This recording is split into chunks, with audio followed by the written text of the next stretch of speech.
이 말씀 창세기 15장 1절에서 2절 말씀입니다. 이후에 여호와의 말씀이 이상 중에 아브라함에게 임하여 가라사대 아브라함아 두려워 말라 나는 너의 방패요 너의 지극히 큰 상급이니라. 아브라함이 가로되 주 여호와여 무엇을 내게 주시려나이까 나는 무자하오니 나의 상속자는 이 다메섹 엘리에셀이니이다. 아멘. 여호와 하나님께서 환상 중에 이상 중에 아브라함에게 이렇게 나타나셔서 아브라함에게 말씀을 하셨죠. 아브라함아 두려워 말라 나는 너의 방패요 너의 지극히 큰 상급이니라. 이렇게 말씀을 하셨거든요. 그런데 이 본문 뒤의 내용들을 보게 되면 뭔가 이렇게 안 맞아요. 이가 앞으로 뭐 되어질 일에 대해서 말씀을 하셨는지, 그렇지 않으면 이후에라고 표현했기 때문에 이 일들 후에란 이후에 아브라함이 어떤 처한 상황으로 인하여서 두려워 말라 나는 너의 방패요 지극히 큰 상급이라 이렇게 말씀하셨는지, 뭐 칼빈도 그러하고 여러 가지 이런 어떤 견해들을 이야기를 하고 있어요. 동맹이 깨어진 이후에 아브라함은 오히려 주변에 수많은 적들로부터 둘러싸여 있었다. 뭐 그런 얘기부터 시작하여서 그런 것들은 다 무시해도 됩니다. 지금 우리가 14장, 15장을 나누어 놓았기 때문에 이게 14장과 연결 안 되었다고 볼 수 있는데, 물론 15장 후반부도 다 연결이 됩니다. 앞서서 누가 등장했습니까? 전쟁에서 돌아올 때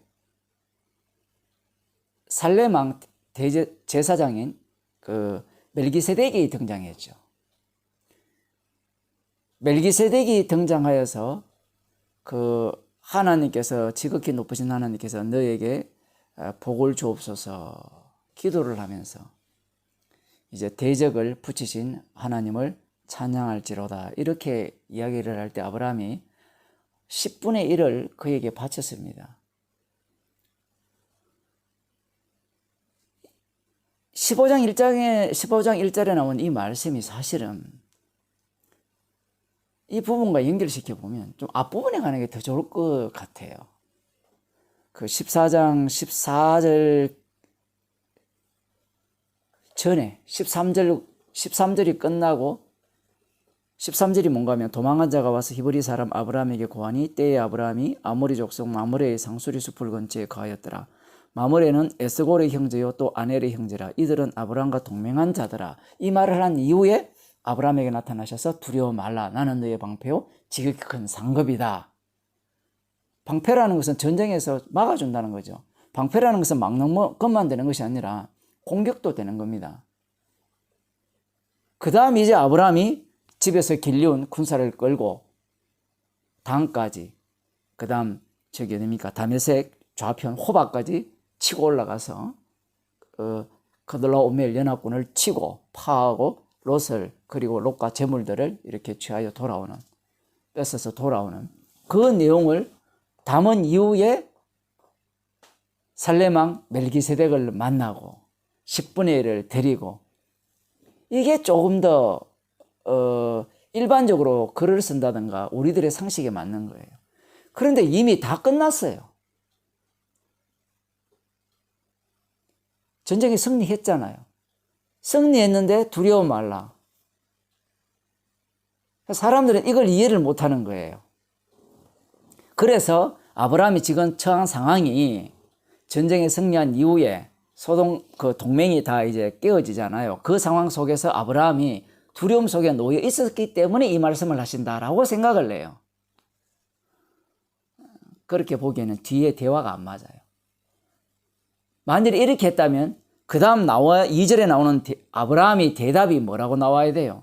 두려워 말라 나의 너는 방패요 지극히 큰 상급이라 라고 하면 그 다음 뭐가 나와야 돼요? 믿습니다가 나와야 돼요. 그런데 갑자기 무슨 얘기가 나오는가 하면 나에게 뭘 주시겠습니까? 나와요. 뭘 주시겠습니까?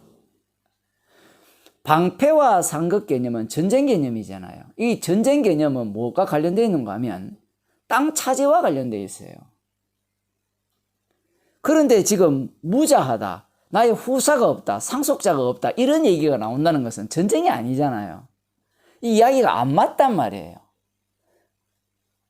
안 맞다라는 말은 어떤 의미를 담고 있는가 하면, 아브라함에게 이렇게 환상 중에 두려워 말라, 나는 너의 방패요 지극히 큰 상급이라는 말씀에 대해서 아브라함은 이미 자기 자신이 온몸으로 경험을 했죠. 하나님, 그런 말씀 안 하셔도 제가 압니다, 이 얘기예요. 표현을 하자면. 그걸 믿었기 때문에 10분의 1을 드린 거고, 그걸 믿었기 때문에 두렵지 않기 때문에 어떻게 합니까? 군사들을 자기들과 아브라함이 거리두기를 하겠죠. 그리고 그 강력한 그들의 동맹군들과 다 동맹을 깨버리는 겁니다. 분깃을 그들에게 줘버렸잖아요. 전리품을. 이거는 너희들은 너희들의 전쟁이지만 나의 전쟁은 여호와께서 나의 대적을 나에게 붙이신 전쟁이다 라고 하면서 그들과 관계를 청산해버립니다. 그러니 두려워 말라. 이 두려워 말라는 것은 땅과 관련되는 거예요. 땅. 이 말씀 자체가 아브라함에게는 두려웠다면 그렇게 하지 않죠.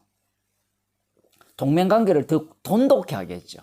군사를 더욱더 강력하게, 이렇게 군사력을 더욱더 정대시킬 겁니다. 길러온 사병들을 더 많게 만들 거죠. 그런데 뒤에 가보면 그렇지 않거든요. 그러면 여호와 하나님께서 왜 이런 말씀을 하셨느냐? 나는 너의 방패요 지극히 큰 상급이라. 왜 이렇게 말씀하셨느냐? 아브라함도 영적 전쟁인 걸 알고 있죠. 육적 전쟁이라면 전리품을 자기가 취하지만 영적 전쟁이기 때문에 자기의 전쟁이 아니고 여호와 하나님의 전쟁이니까. 여호와 하나님의 전쟁은 사람 죽이는 전쟁이 아니에요. 나중에 보면 소돔과 고모라를 보세요. 소돔과 고모라를 멸할 때 어떻게 전쟁을 합니까? 그들을 불러서 심판하는 이유가 뭐예요? 죄 때문이잖아요. 군사력의 강함이 아니잖아요. 그런 것들이 지금 다 깔려 있는 겁니다. 지극히 큰 상급이요, 방패요 지극히 큰 상급이라 했을 때 아브라함은 이 전쟁의 의미를 다 알고 있어요. 그럼 알고 있는 아브라함에게 왜 말씀하시느냐 얘기예요. 지금까지 아브라함이 뭘 추구했는가 하면 분명히 하나님께서는 후사에 대한 이야기를 했거든요. 네 자손에 대한 이야기를 했어요. 그런데 그 자손에 대한 이야기는 지금 입도 뻥끗 안 했습니다. 가나안 땅에 들어오고 남쪽으로 내려갔다가 애굽을 경유해서 올라와서 지금 전쟁까지 벌이는 상태에서 입도 뻥끗 안 했어요. 왜 그럴까요? 자식이 태어나도 땅이 내 땅이 아니고 안전이 확보되지 않을 경우에는 어때요? 그걸 생각할 여력이 없어요. 물론 생각은 했겠죠.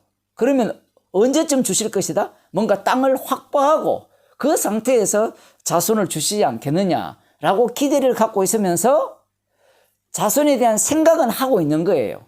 여기에 보면 집에서 길리온 다메섹 엘리에셀을 언급하기 때문에 나름대로 그것은 따로 생각하고 있었던 거예요. 그러면 어디에 집중했는가 하면 자손은 안 주더라도 자손은 얼마든지 지금 내 손에서 길리워주고 있으니까 다메섹 엘리에셀이 있으니까 그거는 염려서 없었던 거예요. 표현을 하자면. 그러면 우선적으로 중요한 게 뭐냐? 땅이에요. 땅. 거기에 지금 집중한 거예요. 그런데 그 땅에 대한 땅을 주실 것이라는 그 약속에 대한 것은 이 그돌라오멜 연합공원과의 전쟁을 통해서 이 땅은 하나님께서 친히 붙이셔서 주실 것을 믿고 있는 겁니다. 그러면 그 믿음이 대단한 거잖아요. 그죠? 대단한 아브라함에게 두려워 말라 나는 너의 방패요 지극히 큰 상급이라는 말씀을 던지는 순간 아브라함에게 있던 죄가 툭 튀어나와 버려요.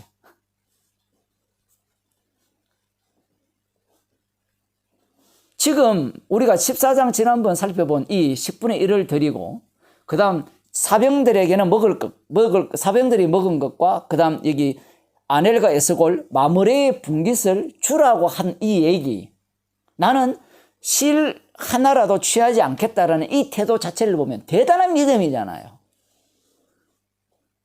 그러면 그 다음에 나와야 되는 게 자녀에 대한 약속에 대한 믿음도 제대로 나와야 될 거 아니에요. 그러지 않다는 겁니다.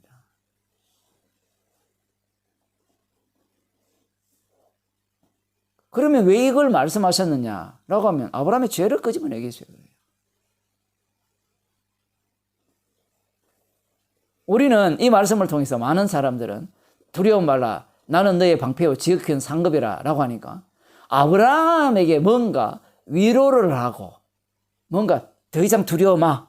내가 너의 방패니까 상급이니까 괜찮아. 이미 아브라함은 그렇게 살았어요.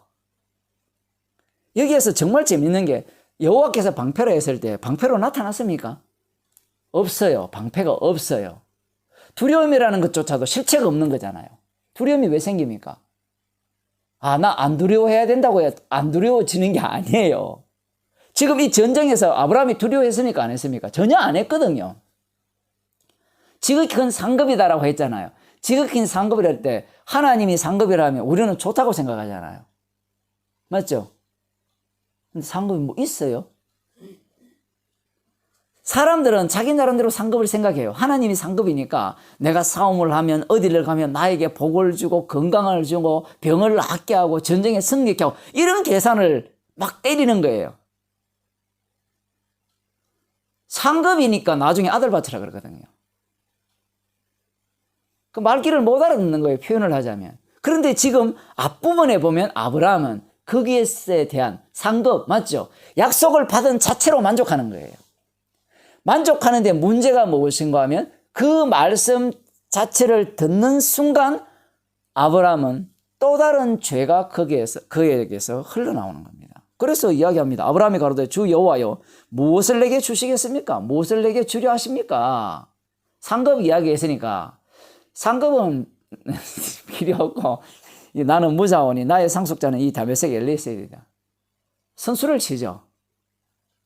자녀들에게 이 땅을 주신다고 하셨으니까 복을 주신다고 했으니까 자녀가 없단 말이에요. 땅 문제는 제가 대충 이해를 했습니다. 나름대로 정리가 되었습니다.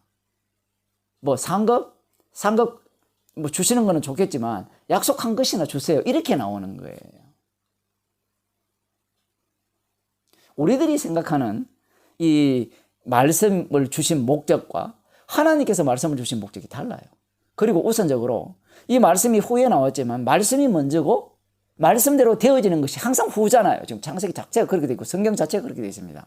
말씀이 먼저 있잖아요. 예수님이 먼저 계시고 그 말씀 속에 지금 아브라함이 힘을 냈다는 사실을 모르는 겁니다. 다시.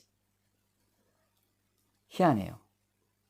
성도들이 성령을 받으면 이런 게 성도를 예를 들면 오해를 할 수 있으니까 사도들이 성령을 충만을 받았어요. 베드로가. 성령을 충만 받았으면 성령 충만 받은 자답게 살아가야 된다고 생각하죠. 그런데 어떻습니까? 주님께서 말씀을 주시거든요. 어떤 말씀을 주시는가 하면 예를 들어 고넬료에게 가라 이런 말씀을 주시거든요. 그걸 가시기 전에 이제 하기 전에 보자기에 각종 부정한 짐승들을 갖다 하면서 배고플 때 먹으라 하니까 못 먹겠다 하잖아요. 말씀을 주시는 이유가 거기에 있는 거예요. 복음을 전하게 하고 정인되게 하는 것은 주님이 하시는 것이 네가 하는 게 아니라는 거예요. 약속은 네가 선수 쳐서 뭔가 알아먹었으니까 내가 결정해서 내 다메섹 엘리에셀이 내 후사입니다. 이런 소리 하라고 주신 거예요. 독특하죠. 그래서 그런데 사람들은 성경 말씀을 별로 안 좋아합니다. 복음을 알고 십자가의 은혜를 안다면 성경을 잘 안 읽어요. 왜? 답을 알아버렸기 때문에. 그게 악마성입니다. 말씀을 듣고 성경 말씀을 읽고 이렇게 하게 되면 어떤 현상이 일어나는가 하면 죄가 나오게 돼 있어요. 말씀을 듣지 않고 말씀을 읽지 않으니까 사람들의 죄가 안 나와요. 그러면 죄가 안 나온다는 말은 자기 자신이 어떤 상태에 놓여 있다는 말인가 하면 아브라함처럼 다 알아요. 뭘 주시겠습니까? 뭐 할지도 다 알아요. 결론도 다 알아요. 죄인 만드는 거 다 알아요. 말씀이 다가오지 않으면 죄가 노출되지 않습니다. 그러면 십자가의 증인이 안 돼요. 그래서 주님께서 자기 백성을 억지로라도 말씀을 듣게 하시는 겁니다. 기도하겠습니다. 하나님 아버지,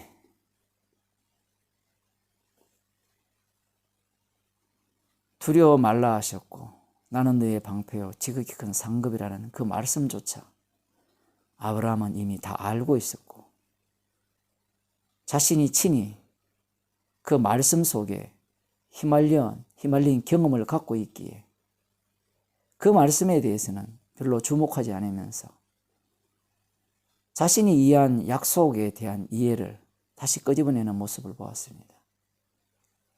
말씀을 주신 이유가 약속은 약속하신 분이 이루어내심을 말씀하기 위해서임을 저희들에게 알려주심을 감사드립니다. 저희들에게 날마다 말씀을 주셔서 십자가 지신 분이 모든 말씀을 다 이루셨음을 알아가게 하시기 위해서 말씀을 통하여 우리들의 죄를 알아가게 하시고 죄를 들추어내게 하셔서 십자가의 사랑의 깊이를 알아가게 하심을 감사드립니다. 예수님 이름으로 기도드리옵나이다.